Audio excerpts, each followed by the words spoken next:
recent disappointing run hasn't dented morale. We caught up with fans' favourite Ollie Rowe at a recent training session to find out a bit more about him and how the team is reacting to results that don't often reflect play. Ollie, you've travelled around a bit. Tell us a bit about your career so far.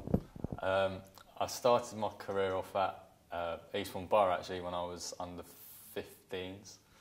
I was playing for a year, and then Brighton, I had about 3 months there before all the boys were finding out if they were going to be offered a scholarship.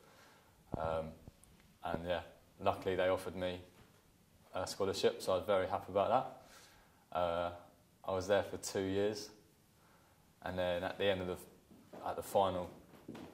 2 years, they didn't want to keep me on, along with I think it was 7 other boys out of 8. They only kept one of them on, and he's done quite well for himself. So from then, I went to Ringmer. I was at Ringmer for about only a couple of months, and then I came down here, back to Eastbourne, when Gary and Nick asked me to come down. I think I went on loan to Eastbourne Town the first season, finished the rest of the season there, which was nice to get a bit of first team experience in that. The next season, I was sort of in and out of the first team here. I think that was the season I played my debut in the Conference Premier against Salisbury, actually. That was here. That's when Tommy was manager of Salisbury, actually. We lost 1-0 in like the last minute, I think. And then I went on loan to Lewis. What happened then? I went on loan to Lewis, and then played a game against Chelmsford, and they thought I played really well, and they sort of came in for me, their manager. And obviously, at the time, they offered me like quite a good deal. I wanted to play first team football at the highest standard. I mean, I wasn't playing football here, which was like annoying me really, because I wanted to break into the first team, but I wasn't being able to. So I chose to go to Chelmsford for the rest of the season, as they were in the playoffs in the Conference South at the time. We finished in the playoffs, and we lost in the semis, I think. Yeah, in the semis. I can't remember who it was to. It might have been Farnborough or Welling. And then at the end of that season, I got a phone call from Gary asking me to come back here, and I was more than happy to come back here. Like, I'm from Eastbourne. I love Eastbourne, really. And yeah, I couldn't really turn it down. So playing for the first team is definitely something that you're very ambitious about. Oh yeah, definitely. I mean, it's the best thing for me, really.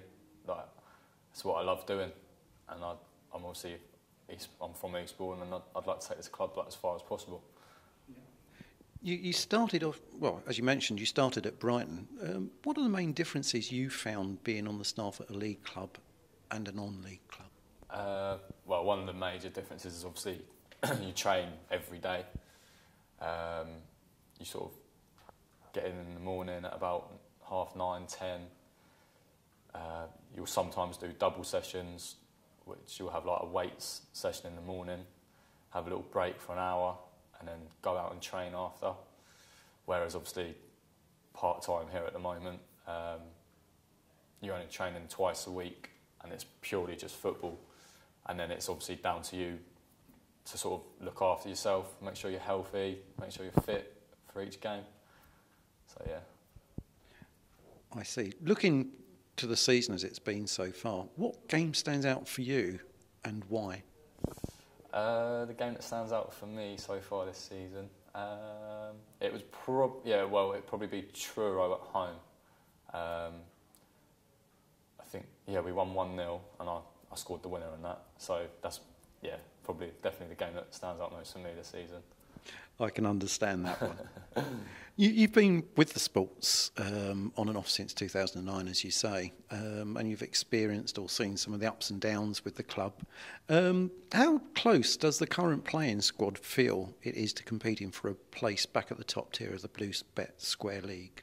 Yeah, I mean, I think everyone here at this club at the moment is like really ambitious. All the players are, especially the gaffer and AK. We all want to get back up there. We all want to be playing at the highest standard we can.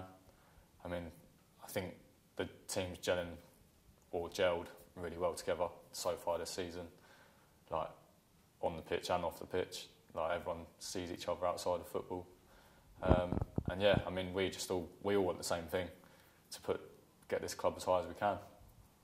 I'm sure the fans will love to hear that. I mean, from a personal perspective, what are the areas of your game, that you like to focus on and develop? The areas of my game, obviously, I'm a defender, so I focus a lot on heading the ball, making sure my sort of positioning's right, really. That's one of the big things I focus on, because obviously if your position's right, then it's a lot easier to play the game. Obviously communication, I like talking, that definitely helps during the game. I definitely want to sort of improve maybe on getting the ball down a bit more and playing. That's one area I would definitely want to improve on. But yeah, that's... So you like to think of developing as a football? Yeah, definitely. Yeah. In developing your game, how much does Helder's individual statistics help you? Yeah, we all get on really well with Helder, and yeah, his statistics really do help. Obviously, you get to see sort of how many passes you made in a game, how many headers you won, how many shots you blocked as a defender. You get to see the possession over the whole game. Yeah, I mean, they really do help, because obviously if you're doing something wrong week after week, then you know that's what you need to sort of focus on and try and improve on.